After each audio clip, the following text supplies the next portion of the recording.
My self doctor Sunita और मैं आज आपके लिए लाई हूँ चैप्टर 5 क्लास 9th का चैप्टर 5 है फंडामेंटल यूनिट ऑफ लाइफ। आज उसके बारे में बात करेंगे।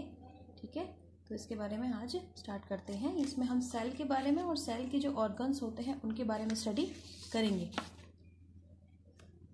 ये साइंस में चैप्टर 5 है 9th क्लास का। ठीक है, तो इसके बारे में बात करते हैं आज। तो देखो, सबसे पहले हम बात करते हैं the fundamental unit of life. तो एक्चुअल में जो लाइफ की फंडामेंटल यूनिट है वो क्या है? सेल है। ठीक है, क्योंकि जितने भी लिविंग बींग्स हैं उन सभी की जो बॉडी है वो सेल से उसका फॉर्मेशन हुआ है। ठीक है, the body of living organisms is made up of cells. जितने भी एक्टिविटीज करते हैं बॉडी के अंदर जो लिविंग ऑर्गेनिजम्स, वो सभी एक्टिविटी उनकी जो स्मॉलर यूनिट है वो क्या है? सेल है। और उसके अलावा जो उनका फॉर्मेशन है वो भी सेल से ही हुआ है। इसी वजह से हम क्या बोलते हैं? सेल को structural and functional unit of life बोलते हैं। ठीक है, यहाँ पे देखो आपको दिखाई दे रहा होगा साइटोलॉजी। साइटोलॉजी क्या है? देखो, साइंस की वो ब्रांच जिसके अंदर हम सेल और सेल ऑर्गन्स के बारे में स्टडी करते हैं। ठीक है, a branch of science which deals with cell and cell organ are called cytology. ठीक है, तो सेल जो है उसके बारे में बात करते हैं। सेल जो होती है उसके बारे में देखो, एक्चुअल में ये जो है स्मॉलर यूनिट है। जितने भी लिविंग बींग है सभी की बॉडी का फॉर्मेशन या तो वो मल्टी सेलुलर है या फिर वो यूनिसेलुलर है। अगर पूरी बॉडी का फॉर्मेशन एक ही सेल से हो रहा है तो उस कंडीशन में ऑर्गेनिजम्स कैसा है? यूनिसेलुलर। और अगर एक से ज्यादा या बहुत सारी सेल्स से जो है बॉडी का फॉर्मेशन हो रहा है तो उस कंडीशन में हम ऑर्गेनिजम्स को बोलेंगे मल्टी सेलुलर। ठीक है, तो सेल के देखो, सेल जो है उसकी डिस्कवरी की बात करते हैं कि किसने की थी, कैसे कैसे जो है इसके बारे में पता चला। तो सबसे पहले जो सेल है उसकी डिस्कवरी की थी रॉबर्ट हुक ने। ठीक है, ध्यान रखिएगा, रॉबर्ट हुक ने सबसे पहले सेल की डिस्कवरी की थी। लेकिन इन्होंने जो सेल की डिस्कवरी एक्चुअल में की थी वो कॉर्क सेल में की थी। ठीक है, तो कॉर्क सेल के अंदर जो इन्होंने ऑब्जर्व किया था वो एक्चुअल में इन्हें सिर्फ सेल वॉल दिखा था।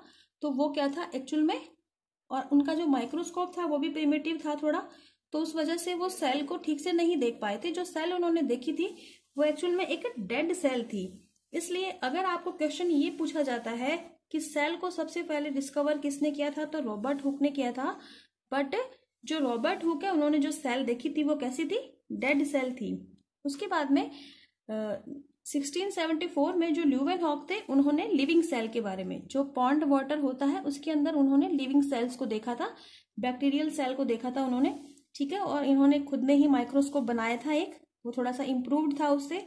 तो इन्होंने सबसे पहले लिविंग सेल को देखा था, बैक्टीरियल जो सेल है उसको इन्होंने स्टडी किया था। उसके बाद रॉबर्ट ब्राउन जो थे इन्होंने सेल के अंदर जो न्यूक्लियस है उसकी स्टडी की थी 1831 में। देन जो पुरकिंजे थे उन्होंने प्रोटोप्लाज्म एक टर्म दिया था। जो भी सेल के अंदर जो लिक्विड फ्लूइड होता है उस फ्लूइड को पुरकिंजे ने प्रोटोप्लाज्म वर्ड जो है उन्होंने उसके लिए यूज किया था। ठीक है, तो ये होता है सेल जो है उसके बारे में ये स्टडी हुई थी। यहाँ पे देखो थोड़ा सा एक बार आप देख लीजिए, एक्चुअल में सेल जो होती है वो कुछ इस तरह से होती है। ये एक प्लांट सेल है। ठीक है, और ये प्लांट सेल है, और इसके अंदर देखिए प्लांट सेल के अंदर ये सारे सेल ऑर्गन्स हैं। प्लांट सेल में सेल वॉल होती है बाहर पहले। ठीक है, फिर सेल वॉल के अंदर प्लाज्मा मेम्ब्रेन होता है। ठीक है, प्लांट जो सेल होती है उसमें एक बहुत ही लार्ज वैक्यूल होती है। इस वजह से जो उसका जो न्यूक्लियस है वो पेरिफेरल कंडीशन में हो जाता है। न्यूक्लियस होता है, न्यूक्लियस से अटैच होती है एंडोप्लाज्मिक रेटिकुलम एंड क्लोरोप्लास्ट होता है, क्योंकि जो ग्रीन पिगमेंट जो है उसके लिए क्लोरोप्लास्ट होगा उसमें, फोटोसिंथेसिस से रिलेटेड। लाइसोसोम होता है, माइटोकॉन्ड्रिया होता है। तो ये सारे ऑर्गन्स जो है इसके अंदर होते हैं एक प्लांट सेल के अंदर। देन हम बात करते हैं एनिमल सेल की। एनिमल सेल जो एनिमल सेल जो है उसके अंदर क्या होगा? उसमें न्यूक्लियस होगा, एंडोप्लाज्मिक रेटिकुलम। देखो, एनिमल सेल जो होती है उसमें सेल वॉल नहीं होती है। ठीक है, उसमें सेल मेम्ब्रेन जो है वही आउटर मोस्ट लेयर होती है। उसके अलावा वही उसके अंदर एक एक्स्ट्रा जो ऑर्गन है, देखो इसमें लार्ज वैक्यूल नहीं है एक तो। ठीक है, और यहाँ पर प्लांट सेल जो थी उसके अंदर जो है सेंट्रियोल नहीं था, लेकिन एनिमल सेल में सेंट्रियोल होता है। वैसे हालांकि हम इसके बारे में आगे डिस्कशन करेंगे। ये डायग्राम मैंने आपको इसके बीच में दिखाया है ताकि आपको थोड़ा सा आइडिया लग जाए कि हम जिस सेल की बात कर रहे हैं वो सेल एक्चुअल में है क्या और कैसी होती है। देन उसके बाद में उसमें लाइसोसोम होता है, सेंट्रियोल होता है, माइटोकॉन्ड्रिया होता है और साइटोप्लाज्म, ये सब चीजें हैं जो है इसके अंदर होती है। तो हमने थोड़ा सा जनरली इसको एक बार देख लिया।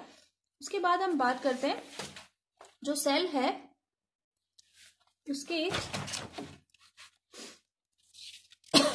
आगे बात करते हैं कि किसने क्या, देखो उसके बाद में क्या हुआ, हमने अभी तक देखा कि सेल की डिस्कवरी की इन्होंने, फिर सेल जो है उसकी डिस्कवरी की, देन उसके बाद लिविंग सेल को देखा गया और फिर जो है न्यूक्लियस को देखा गया। अब हम बात करते हैं सेल थ्योरी, वेरी इंपॉर्टेंट है ये, बहुत इंपॉर्टेंट क्वेश्चन है यहाँ पे एक सेल थ्योरी।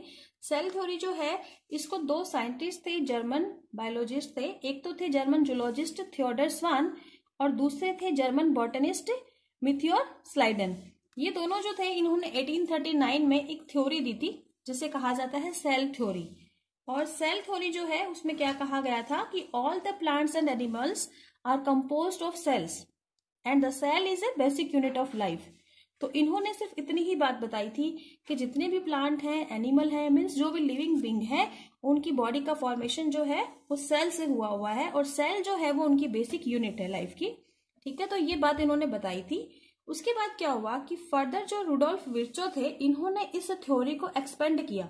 ठीक है, थोड़ा सा इसको और इन्होंने एक्सप्लेन किया और इन्होंने क्या क्या बताया, इसको हम न्यू सेल थ्योरी कहते हैं। ठीक है, और न्यू सेल थ्योरी जो है वो 1855 में डिस्कवर हुई थी, रुडोल्फ विर्चो ने डिस्कवर किया था इसको।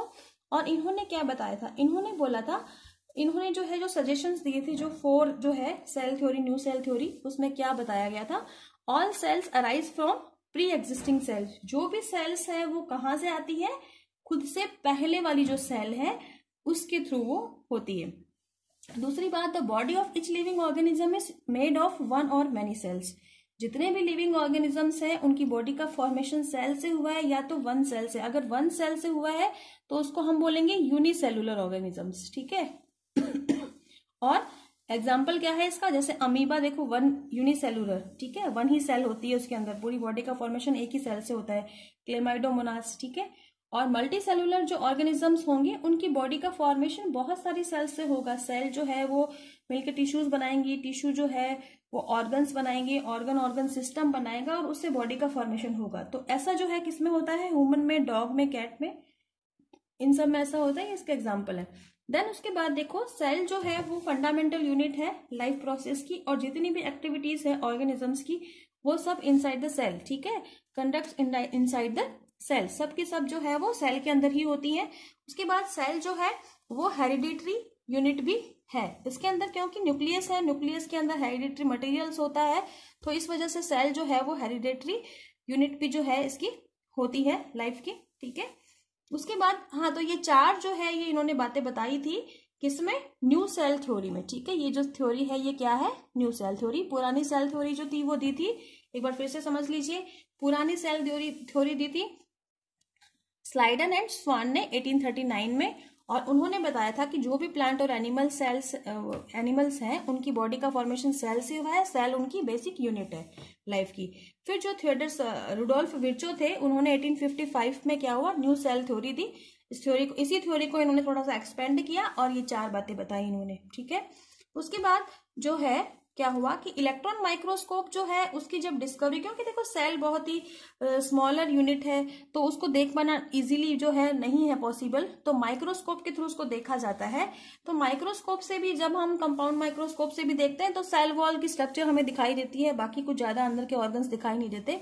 तो क्या होता है कि जब 1940 के अंदर इलेक्ट्रॉन माइक्रोस्कोप की डिस्कवरी हुई तो उसके बाद क्या हुआ, इजीली हम जो सेल है उसकी कॉम्प्लेक्स स्ट्रक्चर को, उसके ऑर्गन्स को है उनको देखना पॉसिबल हो पाया। ठीक है, तो 1940 में हुआ था इलेक्ट्रॉन माइक्रोस्कोप का डिस्कवरी, और उसके बाद इजीली हम जो है सेल ऑर्गन्स को देख पा रहे थे, उनको समझ पा रहे थे, उनको हम स्टडी कर पा रहे थे। देन उसके बाद देखो, जो हम अब बात करते हैं सेल की स्ट्रक्चर की, तो जो टिपिकल यूकैरियोटिक, देखो यहाँ पे आपको यूकैरियोटिक एंड प्रोकैरियोटिक 2 वर्ड मिलेंगे, इनको मैं आपको थोड़ा बाद में एक्सप्लेन करूंगी। ठीक है, तो पहले हम जो है एक यूकैरियोटिक जो सेल है उसकी, जो टिपिकल यूकैरियोटिक सेल है उसकी स्ट्रक्चर की बात करते हैं। तो बेसिकली यहाँ पर 3 कंपोनेंट होते हैं, एक तो इसमें होता है सेल मेम्ब्रेन, दूसरा होता है साइटोप्लाज्म, ठीक है, और तीसरा है न्यूक्लियस। तो सेल मेम्ब्रेन जो है वो आउटर मोस्ट लेयर होती है, ठीक है, और देन न्यूक्लियस जो है वो सबसे इनर मटेरियल है, इसमें जेनेटिक मटेरियल होता है, ठीक है। और न्यूक्लियस टू सेल मेम्ब्रेन, इसके बीच में जो फ्लूइड भरा होता है वो होता है साइटोप्लाज्म, ठीक है। तो इस तरीके से हम इनको पढ़ेंगे। तो सबसे पहले सेल मेम्ब्रेन की बात कर लेते हैं। सेल मेम्ब्रेन जो है वो क्या है, आउटर मोस्ट कवरिंग है, ठीक है। और इसकी जो थिकनेस है वो होती है 75 to 105 एंगस्ट्रॉम, ठीक है। और अलग अलग सेल के अंदर इसकी थिकनेस अलग अलग होती है। सेल मेम्ब्रेन जो है वो एक्चुअल में 3 लेयर्ड होती है, या हम कह सकते हैं ट्राइलेमिनर होती है कवरिंग, ठीक है। और इसकी जो सेल मेम्ब्रेन है इसका फॉर्मेशन होता है प्रोटीन एंड फॉस्फोलिपिड से, ठीक है। तो प्रोटीन एंड फॉस्फोलिपिड के मॉलिक्यूल से फॉर्मेशन होता है, 3 लेयर्ड होती है ये, ठीक है। अब इसका वर्क क्या होता है देखते हैं। जो सेल मेम्ब्रेन है वो कंट्रोल करती है सेल के अंदर किसी भी मटेरियल को एंटर होने को और उसको बाहर निकलने को, ठीक है। Cell membrane control the materials which enter और लीव द सेल्स, ठीक है। तो सेल से बाहर जाने वाले और सेल के अंदर आने वाले जो मटेरियल्स हैं उनको वो कंट्रोल करने का काम करती है। It allows some materials to move in और out of the cell and restrict the movement of other materials. क्या होता है, कुछ मटेरियल्स ऐसे होते हैं जिनको सेल अपने अंदर आने देती है, बाहर जाने देती है, और कुछ ऐसे मटेरियल्स होते हैं जिनको अपने अंदर नहीं आने देती है, ठीक है। तो इसलिए हम क्या बोलते हैं, जो हमारी सेल मेम्ब्रेन है वो कैसी होती है, सिलेक्टिवली परमिएबल मेम्ब्रेन होती है, ठीक है। यानी कि ये सिलेक्ट करती है कि किसे अंदर आने देना और किसे नहीं आने देना। जैसे देखो एक इस बात को समझने के लिए थोड़ा सा ऐसे समझो कि जैसे हमारी जो स्किन है, ठीक है, वो कैसी है, वाटर जो होता है उसको बॉडी के अंदर नहीं आने देती है, ठीक है। तो बॉडी के लिए जो स्किन है वो वाटर के लिए कैसी हो गई, नॉन परमिएबल हो गई, ठीक है, उसको अंदर नहीं आने देगा। और जबकि जो ऑयली कुछ भी सब्सटेंस है, जैसे हम अगर ऑयल से मसाज करते हैं तो वो धीरे धीरे क्या होता है, स्किन में एब्जॉर्ब हो जाता है, तो उसके लिए क्या है, परमिएबल है, यानी कि उसको इजीली अपने अंदर आने देगा। तो इसकी जो कंडीशन है, ये जो हमारी सेल मेम्ब्रेन है वो कैसी हो गई, वो सिलेक्टिवली परमिएबल है, यानी कुछ मटेरियल्स को अपने अंदर आने देगी और कुछ को नहीं आने देगी, ठीक है। देन जो उसके अलावा सेल मेम्ब्रेन का एक वर्क ये होता है कि ये जो है फिक्स शेप देती है एनिमल सेल को, ठीक है। हमने एनिमल सेल बोला है यहाँ पे, क्यों बोला है ये आपको बताती हूँ आगे, ठीक है। तो जो सेल मेम्ब्रेन है वो एनिमल सेल को एक फिक्स स्ट्रक्चर या शेप जो है उसको प्रोवाइड कराती है, ठीक है, और उसको प्रोटेक्ट करती है। जो प्रोटोप्लाज्म है उसको ये प्रोटेक्ट करने का वर्क भी करती है सेल मेम्ब्रेन, ठीक है। यस, तो यहाँ पे एक नोट डाला हुआ देखिए आप कि जो प्लांट सेल है उसकी जो बाहर की जो आउटर मोस्ट लेयर होती है वो एक्चुअल में सेल मेम्ब्रेन नहीं होती, सेल वॉल होती है, जो कि नॉन लिविंग कवरिंग होती है, ठीक है। तो सेल मेम्ब्रेन के चारों तरफ होती है सेल वॉल और नॉन लिविंग कवरेज होती है, जो ओनली प्लांट सेल में प्रेजेंट होती है। एनिमल सेल में सेल वॉल प्रेजेंट नहीं होती है, ठीक है। सेल वॉल जो है उसका फॉर्मेशन होता है सेलुलोज, हेमीसेलुलोज एंड पेक्टिन से, ठीक है। और सेल वॉल जो है उसका वर्क क्या है, ये एक प्लांट जो सेल है उसको फिक्स शेप और जो है एक्स्ट्रा जो एडिशनली प्रोटेक्शन है वो प्रोवाइड करवाती है, ठीक है। तो ये अपना सेल वॉल का वर्क हो गया। Cell wall is missing in an animal cell, ठीक है। ध्यान रखिएगा हमेशा जो एनिमल सेल होती है उसमें सेल वॉल हमेशा एब्सेंट होती है, ठीक है। देन हम बात करते हैं साइटोप्लाज्म। साइटोप्लाज्म जो है वो सेल मेम्ब्रेन और न्यूक्लियस, ठीक है। जैसे ऐसे ये सेल है तो सेल के अंदर जो सेल मेम्ब्रेन है वहां से लेकर न्यूक्लियस, ये जो पूरा फ्लूइड है इस फ्लूइड को हम बोलते हैं साइटोप्लाज्म, ठीक है। साइटोप्लाज्म जो है उसके अंदर कुछ लिविंग स्ट्रक्चर्स जैसे कि सेल ऑर्गन्स एंड एंड इसके अलावा नॉन लिविंग स्ट्रक्चर्स जो है वो भी इसके अंदर प्रेजेंट होती है, ठीक है। नॉन लिविंग जो स्ट्रक्चर है वो इसकी फ्लूइड होता है, ठीक है। जो फ्लूइड है उसके अंदर water, glycogen, fat and other substances जो है वो प्रेजेंट होते हैं। जबकि जो लिविंग सब्सटेंस है वो क्या है, सेल ऑर्गन्स है। अब हम इसके अंदर साइटोप्लाज्म में जो डिफरेंट जो सेल ऑर्गन्स होते हैं उनके बारे में बात कर देते हैं। हमारा फर्स्ट जो ऑर्गन है वो है माइटोकॉन्ड्रिया। माइटोकॉन्ड्रिया जो है उसको पावर हाउसेस ऑफ सेल भी बोलते हैं, बिकॉज इसके पीछे रीजन ये है कि जो माइटोकॉन्ड्रिया है वो उसके अंदर ऑक्सीडेशन जो है, फूड का ऑक्सीडेशन, उससे रिलेटेड एंजाइम होते हैं। तो माइटोकॉन्ड्रिया एटीपी फॉर्मेशन में हेल्प करता है, इसलिए माइटोकॉन्ड्रिया को पावर हाउस ऑफ सेल भी कहते हैं। उसके बाद इसकी स्ट्रक्चर की बात कर लेते हैं। जो माइटोकॉन्ड्रिया है वो एक्चुअल में डबल मेम्ब्रेन ऑर्गन है, ठीक है। यहाँ पे ध्यान रखिएगा, आप जिस भी ऑर्गन के बारे में बात करें हम, वहां पर उसके जो कवरिंग है वो कितनी मेम्ब्रेन की है, या तो डबल मेम्ब्रेन होगा कोई ऑर्गन, या सिंगल मेम्ब्रेन होगा, या उसके ऊपर मेम्ब्रेन की कवरिंग नहीं होगी। तो इस बात को ध्यान रखना, ये इंपॉर्टेंट चीज हो जाती है यहाँ पे। तो जो माइटोकॉन्ड्रिया है उसका फॉर्मेशन जो है वो डबल मेम्ब्रेन जो बाउंडेड ऑर्गन ये होता है। इसकी जो आउटर मोस्ट लेयर होती है, जो आउटर मोस्ट मेम्ब्रेन होती है वो बहुत ही स्मूथ होती है, प्लेन होती है। जबकि जो इसकी इनर मेम्ब्रेन है उसमें फिंगर लाइक प्रोजेक्शंस प्रेजेंट होते हैं, जो कि क्या करते हैं, फिंगर लाइक जो प्रोजेक्शंस होंगे वो सेंट्रल कैविटी तक होंगे, और इनको हम बोलेंगे क्रिस्टीज, ठीक है। तो इसमें क्रिस्टीज प्रेजेंट होती है, और ये जो क्रिस्टीज होती हैं उन क्रिस्टीज के ऊपर स्टॉक्ड पार्टिकल प्रेजेंट होते हैं। जो स्टॉक पार्टिकल है उनको F1 पार्टिकल बोलते हैं, और उन F1 पार्टिकल्स जो है उनको ऑक्सीसोम्स भी बोलते हैं। और ये जो F1 पार्टिकल या ऑक्सीसोम्स है, इन्हीं के ऊपर जो है ऑक्सीडेशन से रिलेटेड एंजाइम प्रेजेंट होते हैं। इसके अलावा जो इसका सेंट्रल पार्ट होता है उसको मैट्रिक्स बोलते हैं। मैट्रिक्स जो होता है उसमें 65 to 70% जो है प्रोटीन प्रेजेंट होता है, 25% उसमें फॉस्फोलिपिड्स होता है, एंड 0.5% उसमें RNA होता है। इसके अलावा जो माइटोकॉन्ड्रिया होता है उसके अंदर DNA एंड राइबोसोम भी प्रेजेंट होता है। उसके बाद हम बात करते हैं इसके वर्क की। तो जो माइटोकॉन्ड्रिया है वो हेल्प करता है फूड के ऑक्सीडेशन में, ठीक है, क्योंकि इससे रिलेटेड जो एंजाइम्स होते हैं, देखो एक्चुअल में फूड का ऑक्सीडेशन कौन सी प्रोसेस में होता है, जो रेस्पिरेशन प्रोसेस है उसके अंदर होता है। और जो रेस्पिरेशन प्रोसेस है उसमें जो फूड का ऑक्सीडेशन होता है, तो उसके लिए जो रिलेटेड जो एंजाइम है ना वो माइटोकॉन्ड्रिया में प्रेजेंट होते हैं। इसी वजह से हम माइटोकॉन्ड्रिया को पावर हाउस ऑफ सेल भी कहते हैं। उसके बाद बात करते हैं, जो माइटोकॉन्ड्रिया है वो सिर्फ यूकैरियोटिक सेल्स में ही प्रेजेंट होता है। देखो एक बात ध्यान रखना कि जो भी प्रोकैरियोटिक और यूकैरियोटिक के बारे में आगे हम डिस्क्राइब करेंगे, पर एक बार थोड़ा सा इतना समझ लो कि जो भी डबल मेम्ब्रेन ऑर्गन्स होंगे वो हमेशा यूकैरियोटिक सेल में होंगे, प्रोकैरियोटिक सेल में नहीं होंगे। यानी कि प्रोकैरियोटिक सेल्स के अंदर हमेशा डबल मेम्ब्रेन ऑर्गन्स जो होंगे वो एब्सेंट रहेंगे। माइटोकॉन्ड्रिया जो है उसकी डिस्कवरी की थी कॉलिकर ने, साइंटिस्ट थे, 1880 के अंदर इन्होंने डिस्कवरी की थी माइटोकॉन्ड्रिया की। और ये जो माइटोकॉन्ड्रिया नेम है ये बेंडा ने दिया था, ठीक है। तो नेम गिवन बाय बेंडा। इसके बाद तो यहाँ पे देखो माइटोकॉन्ड्रिया का डायग्राम दिख रहा है ये, ठीक है। इसकी आउटर देखो डबल मेम्ब्रेन लेयर से कवर्ड है ये, ठीक है। जो आउटर मोस्ट लेयर है वो स्मूथ है, और जो इनर लेयर है उसमें ये प्रोजेक्शंस है फिंगर लाइक, और ये जो प्रोजेक्शंस है इनको हम बोलते हैं क्रिस्टीज, ठीक है। और इसका जो ये अंदर का पोर्शन है फ्लूइड है, इसको बोलते हैं मैट्रिक्स, ठीक है।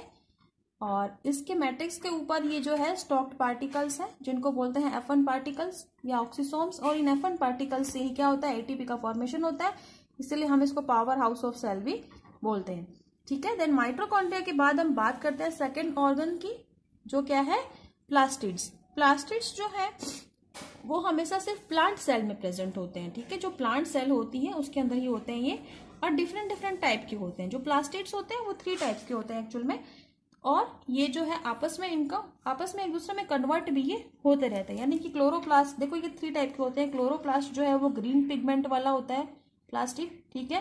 क्रोमोप्लास्ट है जो कलरफुल पिगमेंट जैसे कि जेंथोफिल या ल्यूकोपिल, ठीक है।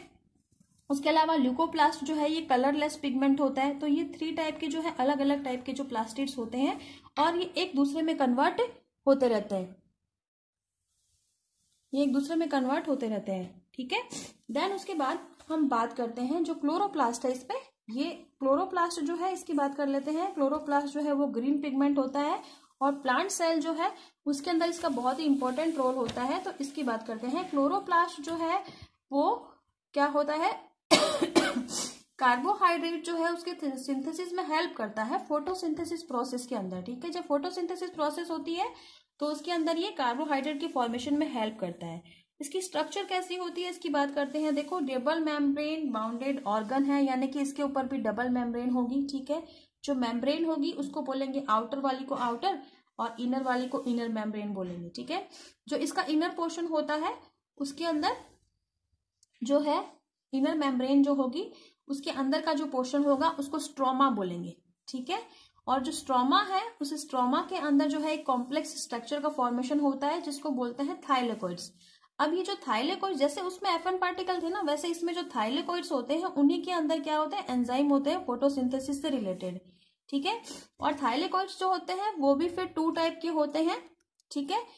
फर्स्ट जो थाइलेकोइड्स होंगे वो डिस्क लाइक स्ट्रक्चर होगी, ठीक है। जैसे कि कॉइन जो है उसका हम जो है स्टैक लगा दें, मतलब एक के ऊपर एक ऐसे कॉइन को रखें हम, ठीक है, तो उसका जो स्टैक लगेगा उसकी तरह से की स्ट्रक्चर होती है ये डिस्क लाइक जो थाइलेकोइड है वो, तो इसे हम बोलते हैं ग्रेना, ठीक है। ये जो पोर्शन होता है जिसमें ऐसी स्ट्रक्चर होती है उसे बोलते हैं ग्रोना। देन उसके बाद कुछ ऐसे थाइलेकोइड्स होंगे जिसके अंदर क्या होगा, जो आपस में जो ये जो है इस तरह से जो थाइलेकोइड्स हैं उनको जो इंटरकनेक्ट करते हैं, ठीक है, इस तरह के जो होंगे जो इसको इंटरकनेक्ट करेंगे इनको बोलते हैं इंटरग्रेनम, ठीक है। तो ये जो है थाइलेकोइड्स यहाँ पे 2 टाइप्स के होते हैं, ग्रेनम एंड इंटरग्रेनम। देन उसके बाद देखो जो थाइलेकोइड है उसकी जो मेम्ब्रेन होती है उसके अंदर एंजाइम प्रेजेंट होते हैं जो कि फोटोसिंथेसिस से रिलेटेड, देखो क्लोरोप्लास्ट का जो वर्क है वो क्या है, वो फोटोसिंथेसिस में हेल्प करता है, ठीक है। तो जो फोटोसिंथेसिस से रिलेटेड जो एंजाइम है वो प्रेजेंट होते हैं इसमें, ठीक है। और इसके अलावा जो स्ट्रोमा पोर्शन है इसमें डीएनए एंड राइबोसोम होता है। देखो हमने माइटोकॉन्ड्रिया में भी देखा और यहाँ भी देख रहे हैं कि इसमें डीएनए है और राइबोसोम है। जब किसी ऑर्गन के अंदर डीएनए होता है तो इसका सेंस ये है कि उस ऑर्गन के अंदर कैपेसिटी है अपने जैसा और ऑर्गन बनाने की, यानी कि मीन्स के ये कि ये जो है वो माइटोकॉन्ड्रिया जो है वो और माइटोकॉन्ड्रिया और क्लोरोप्लास्ट जो है वो अदर क्लोरोप्लास्ट और बनाने की कैपेसिटी रखते हैं, ठीक है। ये देखो इस तरह की स्ट्रक्चर होती है ये, ठीक है। जो क्लोरोप्लास्ट है वो डबल मेम्ब्रेन होता है, ठीक है। ये इसकी आउटर मेम्ब्रेन है और ये इनर मेम्ब्रेन है, ठीक है। जो इसके अंदर का जो पोर्शन होता है उसके अंदर इसको बोलते हैं, जो ये पूरा पोर्शन है इसको हम जो फ्लूइड वाला है उसको हम बोलते हैं स्ट्रोमा, ठीक है। और जो ये है इसको हम बोलते हैं ग्रेना। तो जो ग्रेना पोर्शन है उसमें ये थाइलेकोइड बंडल्स हैं, ठीक है, थाइलेकोइड बंडल्स, और ये यहाँ पे क्या है, इंटरग्रेना, ठीक है, इंटरग्रेना जो आपस में ग्रेना को कनेक्ट कर रहे हैं। तो ये जो है इस तरह की स्ट्रक्चर होती है क्लोरोप्लास्ट की। देन उसके बाद हम बात करते हैं थर्ड ऑर्गन की। जो थर्ड ऑर्गन है वो है लाइसोसोम। लाइसोसोम जो है उसकी डिस्कवरी जो जिस साइंटिस्ट ने की थी उनका नेम था डी डुवे, ठीक है। और ये जो लाइसोसोम है, देखो अभी तक हमने जो 2 ऑर्गन पढ़े कौन कौन से, माइटोकॉन्ड्रिया क्लोरोप्लास्ट, दोनों ही डबल मेम्ब्रेन बाउंडेड ऑर्गन थे, जबकि जो लाइसोसोम है वो सिंगल मेम्ब्रेन ऑर्गन होता है और बैग लाइक स्ट्रक्चर होती है, ठीक है। और ये जो बैग लाइक स्ट्रक्चर है सिंगल मेम्ब्रेन, इसके अंदर जो है हाइड्रोलाइटिक एंजाइम्स प्रेजेंट होते हैं, ठीक है। ग्रेनुलर फ्लूइड होता है और उस फ्लूइड के अंदर हाइड्रोलाइटिक एंजाइम होते हैं। तो हाइड्रोलाइटिक जो एंजाइम होते हैं उसका एक्चुअल में वर्क क्या होता है कि जो भी कुछ मटेरियल है जैसे कि शुगर है, फैट है, प्रोटीन है, न्यूक्लिक एसिड है, इनको ये सिंपल मॉलिक्यूल्स के अंदर ब्रेक डाउन कर देते हैं, ठीक है। तो यहाँ पे क्या होगा, लाइसोसोम जो है वो क्या करता है, उसमें हाइड्रोलाइटिक एंजाइम है, तो वो जो शुगर, फैट, प्रोटीन है, न्यूक्लिक एसिड है, उसको सिंपलर मॉलिक्यूल के अंदर कन्वर्ट करने का काम ये करता है। तो यहाँ पे इसके वर्क की बात करते हैं। जो लाइसोसोम है वो रिस्पॉन्सिबल है किसके लिए, जो भी देखो सेल के अंदर या सेल ऑर्गन्स के अंदर जो भी डैमेज्ड कुछ भी है तो उस डैमेज मटेरियल को डिस्ट्रॉय करने का काम करता है ये। उसके अलावा देखो कभी कभी क्या होता है, क्योंकि इसके अंदर हाइड्रोलाइटिक एंजाइम है और जो मेम्ब्रेन है वो सिंगल सेलुलर है, ठीक है, सिंगल लेयर है, ठीक है। जो सिंगल लेयर जो मेम्ब्रेन है वो कई बार क्या हो जाता है, ब्रस्ट हो जाती है सेल में, और उस वजह से क्या होता है, क्योंकि अब इसमें हाइड्रोलाइटिक एंजाइम है तो वो जो है वो पूरी सेल को ही डाइजेस्ट कर देते हैं, ठीक है। तो इस वजह से ही हम इनको जो है सुसाइडियल बैग भी बोलते हैं। ध्यान रखिएगा, देखो वहां पर माइटोकॉन्ड्रिया को हमने कहा था पावर हाउस ऑफ सेल, यहाँ पे लाइसोसोम को बोल रहे हैं सुसाइडियल बैग। सुसाइडियल बैग इसीलिए कह रहे हैं क्योंकि कभी कभी क्या होता है कि क्योंकि ये सिंगल लेयर्ड है, और सिंगल लेयर्ड है तो क्या होगा कि जो है मेम्ब्रेन जो है वो कभी कभी ब्रस्ट हो जाती है, और क्योंकि इसमें हाइड्रोलाइटिक एंजाइम है तो वो पूरी सेल को ही डाइजेस्ट कर देते हैं, इस वजह से इसको हम सुसाइडियल बैग भी बोलते हैं। उसके बाद बात करते हैं नेक्स्ट ऑर्गन की। नेक्स्ट है एंडोप्लाज्मिक रेटिकुलम। एंडोप्लाज्मिक रेटिकुलम जो है वो लाइन ट्यूबुलर स्ट्रक्चर होती है न्यूक्लियस और सेल के बीच में, ठीक है। इस तरह से न्यूक्लियस से ये अटैच्ड होती है, और ये जो एंडोप्लाज्मिक रेटिकुलम है ये 2 टाइप की होती है। देखो RER rough endoplasmic reticulum and smooth endoplasmic reticulum. जो रफ एंडोप्लाज्मिक रेटिकुलम होती है उसकी सरफेस के ऊपर राइबोसोम प्रेजेंट होते हैं, ठीक है। वो रफ क्यों होगी, क्योंकि उसके सरफेस पे राइबोसोम प्रेजेंट है, और इसका वर्क होता है, ये जो राइबोसोम यानी कि जो RER है, ये क्या करती है, ये प्रोटीन सिंथेसिस में हेल्प करती है।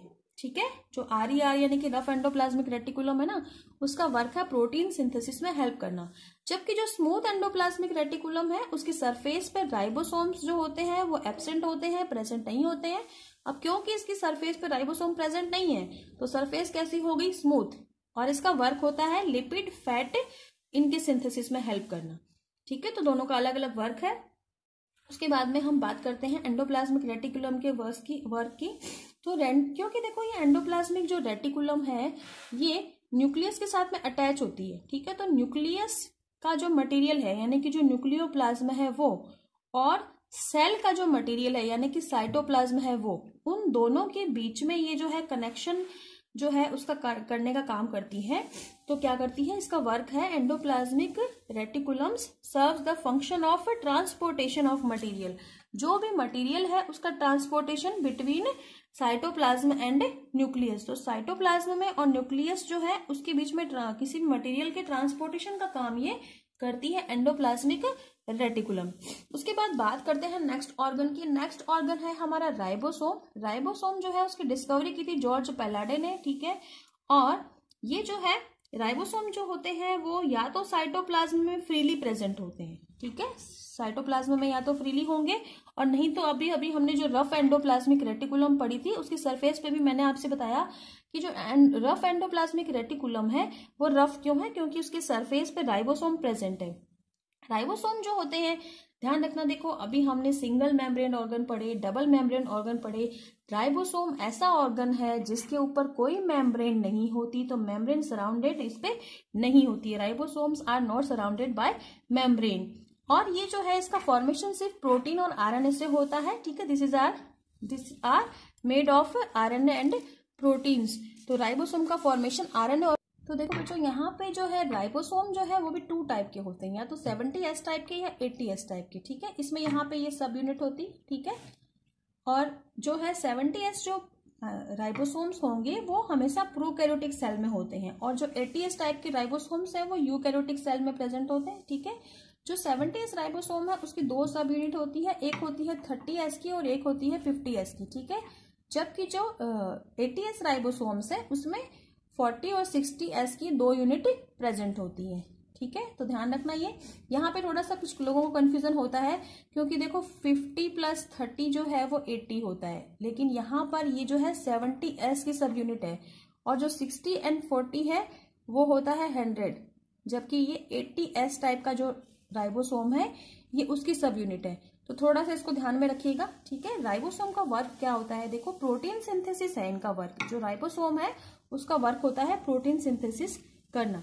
उसके बाद हम नेक्स्ट ऑर्गन की बात करते हैं। नेक्स्ट ऑर्गन है गोल्जी बॉडी। गोल्जी बॉडी जो है उसकी डिस्कवरी की थी कैमिलियो गोल्जी ने 1898 में।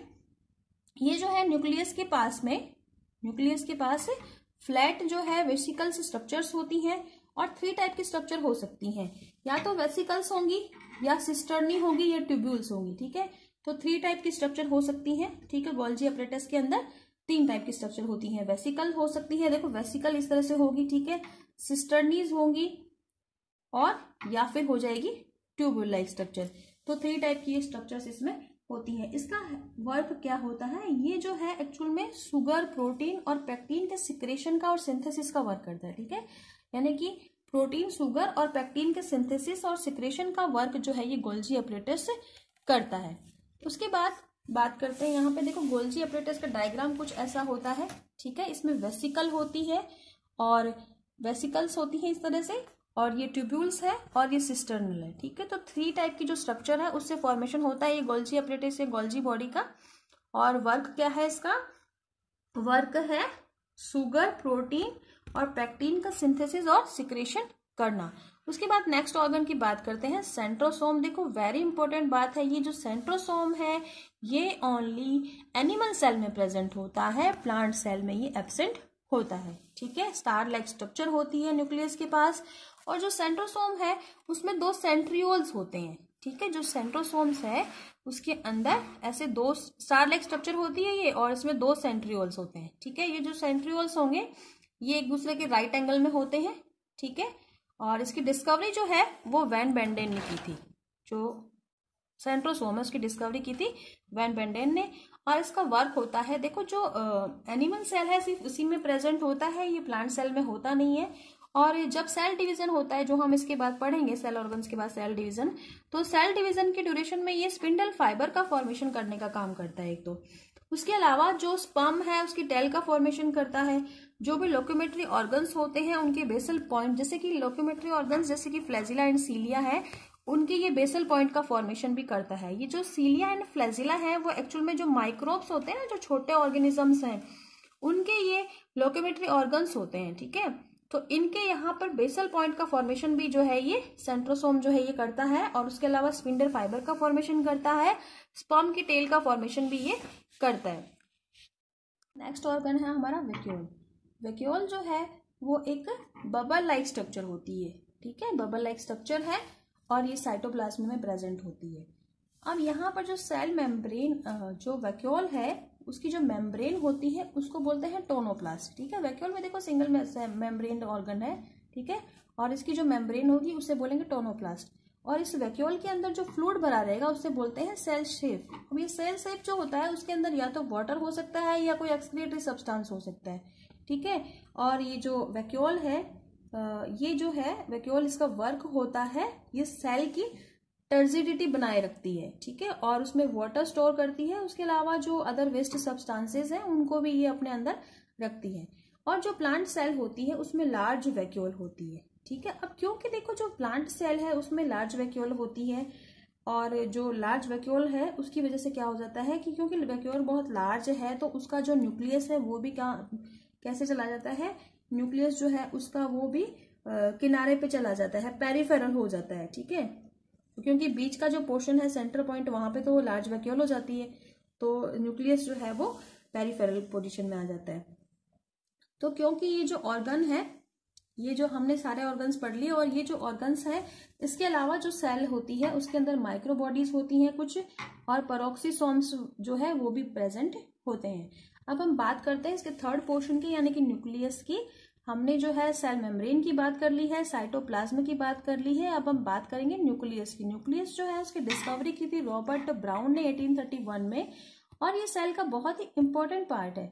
इंपॉर्टेंट पोर्शन इसलिए है, इंपॉर्टेंट ऑर्गन इसलिए है क्योंकि ये जो पोर्शन है इसके अंदर जो है क्रोमोसोम प्रेजेंट होते हैं, उसका हेरिडिटरी जो मटेरियल है सेल का वो इसके अंदर प्रेजेंट होता है, ठीक है। तो जनरली जो सेल होती है उसमें सिंगल न्यूक्लियस होता है, ठीक है, लेकिन कभी कभी ऐसा होता है कि कुछ सेल्स के अंदर जो है न्यूक्लियस जो है वो एक से ज्यादा भी हो सकता है। यहाँ पे एक बहुत ही इंपॉर्टेंट बात है कि इफ आपको ये पूछते हैं कि ऐसे किसी जो है सेल का नाम बताओ जहां पर न्यूक्लियस प्रेजेंट नहीं होता, ठीक है, तो ध्यान रखना कि जो वुमन बीइंग है उनकी जो रेड ब्लड सेल्स हैं उनके अंदर, और उसके अलावा अगर हम प्लांट की बात करें तो प्लांट में जो फ्लोएम होता है उसकी जो सीव ट्यूब्स हैं उनके अंदर न्यूक्लियस एब्सेंट होता है, ठीक है।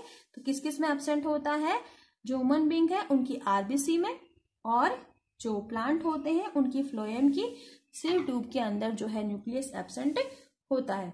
देन उसके बाद जो है यहाँ पर एक बात नोट है, यहाँ पे देखो स्पेरिकल जो न्यूक्लियस होता है वो सेंटर पॉइंट में होता है एनिमल सेल में, हमेशा एनिमल सेल में सेंटर पॉइंट में होता है न्यूक्लियस, बट जो पेरिफेरल पोजीशन में हो जाता है प्लांट सेल में।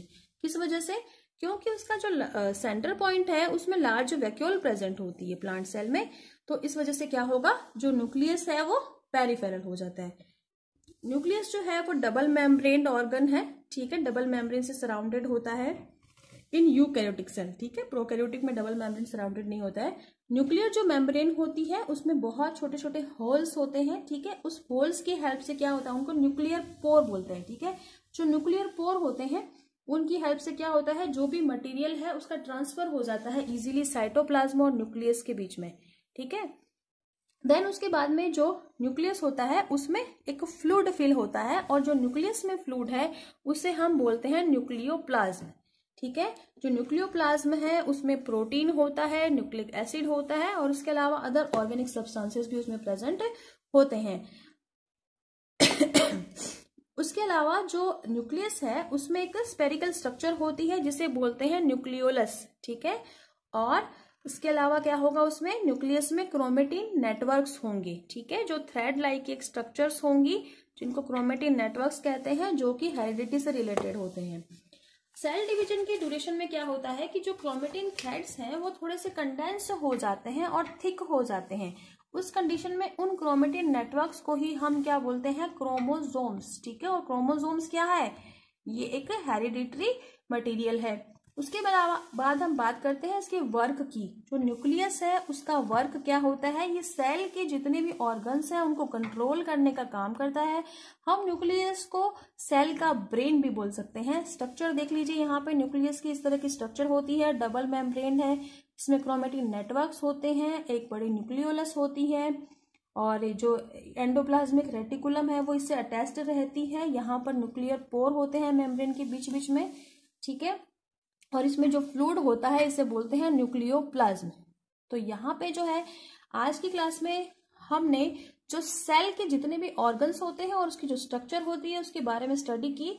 नेक्स्ट क्लास में हम पढ़ेंगे प्लांट एनिमल सेल के बीच में डिफरेंस, प्रोकैरियोटिक यूकैरियोटिक सेल के बीच में डिफरेंस, और उसके अलावा जो सेल डिवीजन है, सेल साइकिल है, उसके बारे में बात करेंगे नेक्स्ट क्लास में। Thank you student.